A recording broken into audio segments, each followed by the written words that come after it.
Welcome back to another edition of Gridiron Review. Alongside Bill Wagner, I'm Pete Medhurst. Great to have you with us Saturday. In fact, the whole weekend between the American National and Central Divisions Youth Football Championship weekend. So some young bucks got to take home some trophies this weekend. The much anticipated matchup between Gork and Pasadena Chargers at the varsity American level. And give the Wildcats a lot of credit. They handled business 25-6. In the championship game there, avenging a loss to the Chargers last year. And we've talked about, Bill, how these teams, this particular grouping, as they have progressed up through the ranks, they have had a great rivalry through the years. Another great game, the 90 National, SRYA beating PAL by a score of 7-6 to get South River Youth Association a championship there. It's this weekend, which is, to me, it's the penultimate to the season because it's a way to celebrate youth football all around. Even though only two teams can play in each bracket, quite a celebration of youth football because those are eventually the stars of tomorrow. Absolutely right. Well, first of all, let's say congratulations to everyone who works for Anne Arundel Youth Football Association. It's almost an entirely volunteer organization. You've got Reggie Leach, Mark Gibson are the president and vice president respectively, do a tremendous job.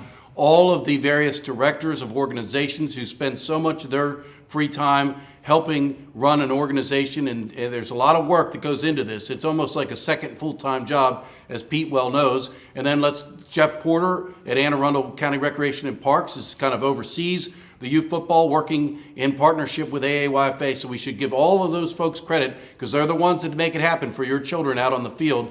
The game, I was talking to Brian Young from Gambrills Odenton. The fifth straight time that they played the Pasadena Chargers, who are coached by Markel Long,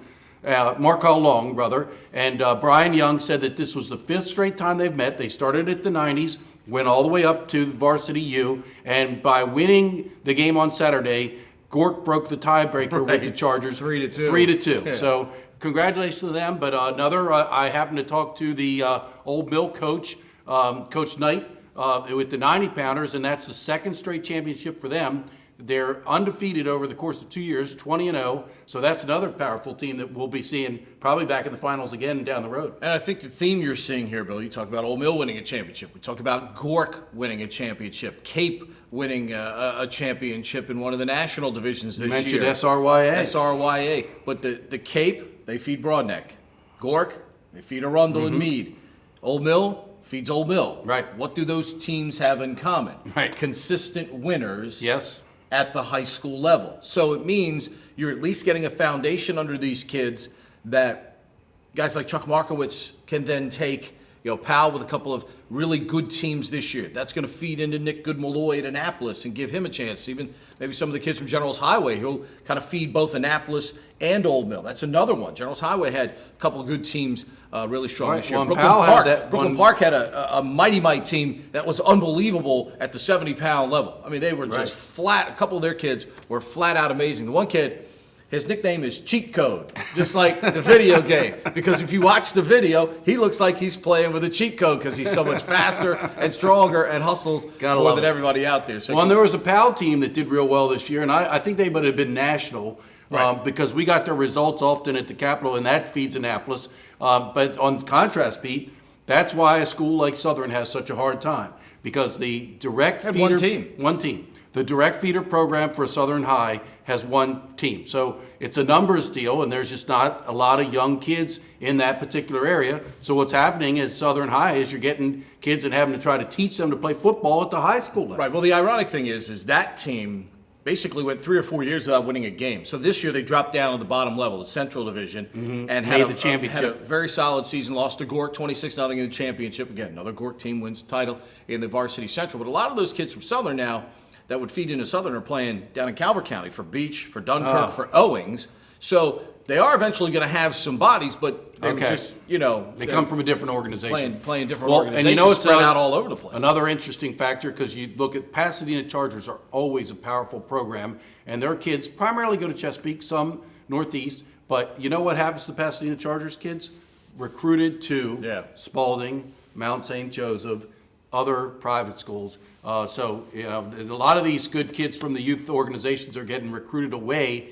I see all the time kids that played in Anne Arundel Youth Football Association who are starring at the private schools all over, in the D.C. area and the Baltimore area. Well, quarterback at the Matthews going to Army. That's right. It was an Anne Arundel County Youth Football Association product. And, of course, feeding into the high school level, where this week, as we often find out in the playoffs, you must show up every play of every game, because when you think you know, you find out you just don't know.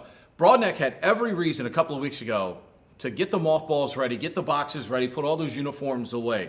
People counted them out when they lost Chris Watts for a second time this year, figuring, all right, they don't have the big playmaker there now offensively, yet they kept playing hard. Things fell their way with Chopticon losing late in the season down in the SMAC, so it elevated because Broadneck, all these schools here in Anne Arundel County basically play 4A schedule. Right. So it gives them a huge advantage. I mean, Chopticon only had 2 losses, Broadneck had 3, but yet Broadneck's in the playoffs because they play 4A competition, and they found themselves in the fourth quarter, still with a chance to win the game. They get it to overtime. Old Mill kicks a field goal, so Broadneck knew all they had to do was score a touchdown, and they could pull the upset via the seed here with Old Mill, who never loses in the regular season. But for whatever reason, the football gods are just so cruel to the Patriots in the postseason. Shane Davis to Robert Schwob. Game over. Broadneck advances to play Annapolis. 2 years in a row now that Broadneck has beaten Old Mill in the playoffs after Old Mill had an incredible regular season. Got to give credit to Rob Harris and his staff. They have them ready to go come playoff time. And as you mentioned, they made the playoffs by the hair on their chinny chin chin. But now they're going to be playing Annapolis for a chance to win the region and go on to the state semifinals. That's going to be a hell of a game. Got to give credit where credit is due. But Old Mill, some curious play calling in overtime. They had 2 consecutive quarterback sneaks. Why are you not giving the ball to Cyrus Gay, your horse of a running back, who's one of the best couple running backs in the entire county? Doesn't even touch the ball in the overtime. 2 quarterback sneaks. They get to the 5-yard line. Then they have to pass incomplete, so they have to kick a field goal, and that's what gave Broadneck an opportunity to win with a touchdown. I think maybe, without seeing the video, you'd have to go back, and obviously sometimes maybe teams have an automatic call. If they don't cover the nose, maybe you feel like you can get... It'd be interesting to talk to Chad McCormick about that. To get some good yardage in a situation like that. But you know what happens? We see it all the time. We see it in the pros. We see it in the colleges. You get in a tight game like that, players get tight. Play callers get tight. Yeah. Don't want to make that big mistake. They want to call the safe play as opposed to taking the chance to win the game. It happens like that sometimes. But you know what? For as perfect as those Old Mill kids have been, when they have the one-down game, the only bad thing for them is the timing of that game, where they don't necessarily play with maximum execution. They play with great effort, but maximum execution against other good teams at times and other well-coached teams. Unfortunately, it ends up in a loss, and give the Broadneck kids a lot of credit. Yes. About 4 weeks ago, you didn't even think they were going to make the playoffs. Now they move on to play the Panthers, who, let's face it, I mean, if you could get an Annapolis-Wise matchup somewhere along the way here, people would be like, hey, we like that. Yeah. But Annapolis got to beat their Annapolitan zip code rivals here, Broadneck, to get that nice win over North Point the other night. Cameron Hugh and company doing work like they felt that they should. I mean, we felt the SMAC was down a little bit. We didn't think this North Point team at 9-1 was as good as previous North Point teams, and Annapolis kind of put that on display. Well, we'll see what happens in the vote coming down here in a few weeks. But to me, Cameron Hugh may have done just what he needed to do to elevate himself above a lot of other great players in this county and be the player of the year. That guy is a fantastic athlete, and he's done it every single week. That what he did this past week against North Point was tremendous. His own teammates are amazed. They're like, he is just the man. He does it every single week, big play after big play. Annapolis is loaded with athletes. That's what Rob Harris told our reporter after the game when talking about playing Annapolis. He's like, they got the thoroughbreds, man. We're going to have to go there and grind it out and see what we can do. But it's going to be on Annapolis' home field. That's a big advantage there. going to be a great game on Friday night with Broadneck and Annapolis. Yeah, no doubt about that. So good luck to both of them as they go for a region championship coming up on Friday night. When we come back, Bill and I will talk about the colleges. How about for the second week in a row, Ohio State? What odds could you have gotten in Vegas for Ohio State to win back-to-back weeks, 62-3? Back-to-back weeks. And we had a debate about who would outscore Ohio State's basketball team against Navy or Ohio State football against Maryland, who would score more points, and it was awfully close. It was indeed. Basketball just a smidge over the Mids by 10 on Friday night. We'll talk about those when we return right here on the Gridiron Review.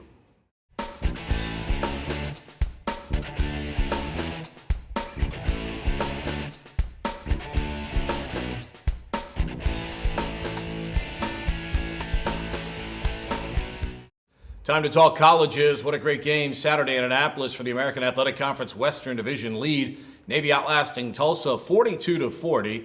Great quarterback play in this game on both sides. Will Worth for Navy, Dane Evans for Tulsa. One team doing it via the long ball, the other team with the typical grinded out fashion. Contrasting styles. We still had a great game at 42-40 on Saturday.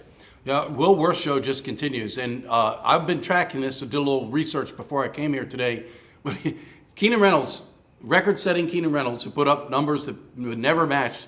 Will Worth isn't far behind him this senior season as compared to what Keenan did his senior season, which is just flat-out remarkable. And I think we need to take a closer look at Ivan Jasper, because that man is the one that trains these quarterbacks and gets them ready. And the fact that a Will Worth, a third-string quarterback, can step into the starting lineup and do what he is doing is a huge credit to Ivan Jasper. His play calling, right now he's in the play calling groove of all grooves. 5 straight games that Navy's averaging over 400 yards and 40 points per game. So Ivan Jasper is a guy that deserves an awful lot of credit for what Navy's doing this year. But a tremendous win for the Mids. I had to do what they did against Notre Dame. Grind out the clock at the end. They had the possession where if they give it back to Tulsa, Tulsa's going to win the game. Because all they have to do is get in field goal position. So they could not give the ball back, and sure enough, they salted away the clock. Big fourth down conversion by Will Worth, which Tulsa complained about vehemently after the game, felt he did not make the down to gain, and also that he fumbled, although the whistle did blow. Yeah, we know progress that. was stopped on the play. So in the review, there was nothing about the fumble was part of the review. Right. It was just whether he got the line to gain, yeah. which they determined that he did indeed based on the review. So now they go to East Carolina this week, 4 o'clock game on Saturday in Greenville with a chance to clinch the American Athletic Conference Western Division Championship. The likes of, look, I mean, you watched South Florida Memphis the other night. You know how good Memphis is. South Florida beats them 49-42. We know all about Houston with their win over Oklahoma earlier this year. They play Louisville coming up later on this week in what's going to be another knockdown, drag-out game. The Western Division is tough, my friend. Very, very tough in the AAC. And right now the Mids are 1 game away from winning that. Meanwhile, at Maryland Saturday night, Maryland trotted out the all-red uniforms. You know what somebody said the reason for that? So you couldn't see all the blood. Ooh, it's a possibility. I was going to say they were definitely seeing red pretty early in this game because, I mean, Ohio State's just in a different rent district right now. Absolutely. I think the last 2 weeks have at least shown Maryland fans, Maryland supporters, and the Maryland program just how far they have to come. They've been thoroughly thrashed by Penn State, Ohio State, and Michigan. Maybe you're good enough to be with Michigan State on a regular basis right now. Beat Rutgers and beat some of these lower level. But DJ Durkin's recruiting class is number 3 in that division behind Michigan and Ohio State right now. So the game is going to get better for Maryland eventually here, and it's probably going to get better quicker because of this recruiting class coming in. But it just continues to show you when you don't have a quarterback. Yeah, it means everything. You don't have anything because they just could not function the other night successfully, getting down the field. I mean, Right. nothing. Bad news from the beginning. Our guy, Lorenzo Harrison, who's had such a tremendous freshman season, was on pace to break Lamont Jordan's record for freshman rushing yardage. He's suspended. He and several other players, some sort of incident that led DJ Durkin to issue suspensions indefinite. We don't know if they'll be back this year or not. Then early in the game, Perry Hills goes down. Yep. Caleb Rowe, the gunslinger, who you never know who he's throwing to, your guy or the other team's guy. And then after that, they gave up on him and went with Terrell Pigram, the freshman. And you're right, P, you called it. They don't have a quarterback. When you can trot out 3 quarterbacks and really, none of them did anything. They took 4 sacks, 5 sacks. Ohio State could have named that score. If Urban Meyer hadn't been, DJ Durkin was his assistant at one point, they would have broken the record. The record apparently for points that had given up by Maryland, 79. Ohio State could easily have hit that if they'd wanted to. The ironic thing is, if you look at the last couple of years, where would Maryland have been even if they'd had someone on the level of Keenan Reynolds or even Will Worth at quarterback? Because both could throw the ball more capably than some of the guys Maryland has trotted out there the last couple of seasons. Absolutely. I mean, it's not an inexact science. I mean, Kentucky's, one of the better teams in the SEC Eastern Division, which isn't saying much this year, but that's another team. If they had a quarterback, they'd probably be on top of that division. They can run the ball with anybody. They got a quarterback who can throw. Here's an irony. LSU. You know who didn't get into the game the other day in a blowout? Dwayne Haskins, who appears to be, at best, third-string quarterback at Ohio State. Yeah. The guy that He'd be starting at Maryland. The guy that did get in was another freshman, so he's apparently in his own class. There's a guy ahead of him. They're bringing in the number 1 dual-threat quarterback in the country next year. Dwayne Haskins could be starting at Maryland right now. Yeah. And he may have made a bad decision, all based on Randy Edsall getting fired. And Dwayne, if you're out there, I think you would rather have played for DJ Durkin than Randy Edsall. So maybe he does eventually. Maybe he comes back. Maybe that. But you know what that was? That was probably some Mike Loxley influence. Well, there may have been in that situation to steer him away from Maryland because Maryland wasn't going to hire Loxley. Right. So, before we get out of this segment, Pete, we should mention 2 other high school results. Yep. AACS losing to St. John's Catholic Prep in the C Conference Championship game doesn't tarnish the great year that AACS had. So everybody wants to play in the championship game, and only 2 teams can do it, and AACS was one of them. So congratulations to the Eagles on a great year. And in a really big game for recruiting locally in the A Conference, Archbishop Spalding finishes off a great year at 8-2 with a big win over Mount St. Joe. Right, beat Mount St. Joe pretty handily. That's former Meade High head coach Rich Holzer is at Mount St. Joe, and you're right. Those 2 schools being where they're located, they're going hard after a lot of these Anne Arundel County kids, and they're in battles for recruits, and so that's a huge win for Spalding. And speaking of recruits, got the word that Evan Fockman, Spalding quarterback, is being recruited hard by Navy all of a sudden. Navy has said, we like this kid Fockman, so don't know where that'll go, but the fact that Navy's gotten involved with him is very encouraging. Yeah, no doubt about that. They've already got one Spalding product in Zach Abey, the great quarterback they had before Fockman there at the Naval Academy. We'll talk the pros, the Joes, the pros, and a good week for the Ravens and the Redskins. We'll do that when we come back on the Gridiron Review.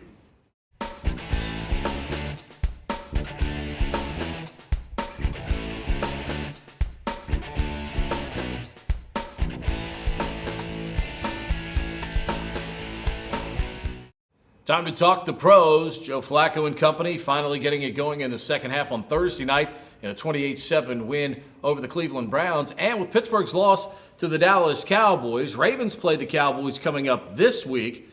And obviously you don't know how that game is going to go. But as bad as this division has been this year, someone has to win it. And right now, Bill, the Ravens are on top of it. It's almost hard to believe. Our man Cisco, the great cameraman, he's a big Ravens fan, and he loved those uniforms. Those I'm not sure what color that was. The color, well, it was basically looked purple? like it was purple. Okay. It was purple and Vegas gold, basically. Okay, Cisco's trying to get some gear in that color. But, hey, anytime you're beating the Pittsburgh Steelers, if you're a Ravens fan, you're happy. Ben Roethlisberger didn't look so great. He's still coming off of the guy's probably 70% coming off of torn meniscus. Right. Well, that's good for the Ravens. And, Kenneth Dixon, our rookie that we liked, and we got to know Kenneth Dixon because he and Keenan Reynolds were the 2 that were going back and forth on career rushing touchdowns in that record, NCAA record. And Kenneth Dixon finally showing some things. He'd have been injured earlier in the year, and first game that he really showed us something there. But a great effort by and Terrell Suggs, hey, showing up. Yeah. Causing some havoc.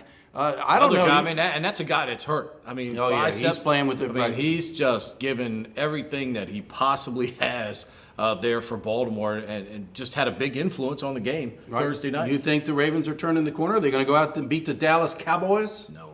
Come on. You seen the Dallas Cowboys, Bill? They're pretty good. They got the 2 best rookies. They may have the 2 best football players right now. MVP race. Do you think it's Dak Prescott? Split votes. Ezekiel Elliott? Yeah. They might split votes. You never know. Right. Redskins, meanwhile, they beat another team wearing purple yesterday, the Minnesota Vikings, as Washington wins it by a score of 26-20. Redskins were large and in charge here, up 14-0, Bill. And then, late in the half, After Things Minnesota went got even, south. they fumbled. Yeah, Vikings Thompson. eventually score a touchdown off the Chris Thompson fumble. They're up 20-14 at halftime, and all of a sudden you're like, man, as good as the Redskins have played in this first half, man, they're going to lose to this Vikings team because everybody told them for months, you're not going to beat the Vikings. They're good. Except for the second straight week, the Redskins either beat or tied someone. People said, you're not going to beat them. You're not as good as they are. 4 second-half field goals from a man, Dustin Hopkins, including a 50-yard. That guy's having an all-pro year. Well, he's money. I mean, he had the one bad kick against the Bengals. That's it. Otherwise, Right. he's been darn near perfect all year for the Redskins, and they win it by a score of 26-20. They're now 5-3-1 right now in the NFC's Eastern Division. The Giants, of course, with a Monday night game still to play against the Bengals. The Eagles beat the Falcons. All of a sudden, the NFC East is back to being Right. the NFC East. Everybody was making fun of the Division One. The defense really stepped up for the Redskins. What is our man, Preston Smith? Yeah, Preston linebacker. Played very well, had a big pick there at a crucial moment. So defense has played pretty well, which they're being maligned early on. They couldn't stop the run, but I would say the Redskins defense has been pretty good now for about 3 weeks, wouldn't you Well, say? I mean, when you shut a team out in the second half, I think for the third time in the last 4 games, that's a pretty impressive job by a defense which was much maligned early in the season. That'll do it for our show this week. As always, we appreciate you joining us. You can watch it online as many times as you want. Watch it over and over again so you can hear me and Bill talk about you out there. And again, congratulations to all of our youth football champions from this past weekend. And again, no major incidents from championship weekend, Bill. Thank That's God. the big story. Yes. Nothing big coming out of there. Great job by all the parents and the kids out there. We'll see you next week on another edition of the Gridiron Review.